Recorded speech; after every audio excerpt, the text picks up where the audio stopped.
the story of survival for my family is something that I've grown up with. And all my parents' friends were survivors. I grew up in Los Angeles, and I knew that some of them had numbers on their arms and some of them didn't, but it didn't really become real to me until my husband and I and our 3 adult children and our son-in-law and our 3 grandsons went back to Poland, and that was about 3 years ago. And I got to see the places that my parents grew up. I got to see the people who were around them and the environment that they came from, and now I'm here to say that it's just an amazing thing that that my family and most of the stories here, that what they went through and how they were not just survivors but thrivers. They were Jewish, 100% Jewish, probably back to Abraham and Sarah. And they lived in ghettos. Doesn't sound like a very positive thing, but my mother and her parents, Sabina and Abraham and her sister Millie, were living in Poland in a town called Huniska. And my aunt went to public school at the time of the war. She was about 13 years old, actually before the war, and my mother was older. She was about 19 years old. And so the progression of the story that I think of is that, you know, as Hitler got more and more power in Poland, the less they were able to do. And so they, my grandfather owned a grocery store, and then at one point they were not allowed to do commerce.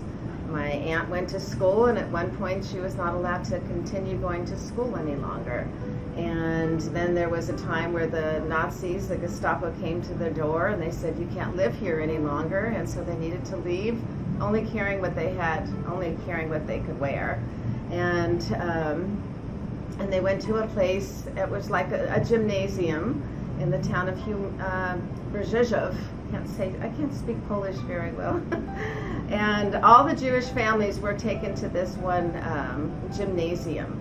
And my grandfather, who I believe was a very wise and discerning man, he knew that this wasn't going to be a place where they're going to take us to some fun summer camp. And so he took my mother and he took my aunt and his wife, and it must have been a very difficult decision to make because they had to leave other aunts, cousins, uncles. I know my great-grandmother was there, but they left and they walked through the forest and they knocked on the door of someone's house. I actually have a picture of her. Her name was Michalena Hendra, and in this book it says, the angel who saved our lives. And my grandfather said, would you take us in for what was going to be a few days, and the few days ended up being 2.5 years. So they survived intact as a family, mother, husband, wife, daughters, sisters, and they stayed there while the family took care of them, brought them food, and in that time that they were there, they built a fake wall, and it was when Nazis or Gestapo came in that they had to go behind that wall and just stay there until it was safe to come out. So my father, who was probably about 28 at the time, he was very strong and very healthy, but he was brought to a camp. He actually could have come to the United States before the war, but he stayed behind because he had an elderly mother that he wanted to take care of. And so he went from going back to this little town called Uluch, which is the smallest, most rural town in Poland that you could imagine. And he was taken from there, and he survived 4 different concentration camps.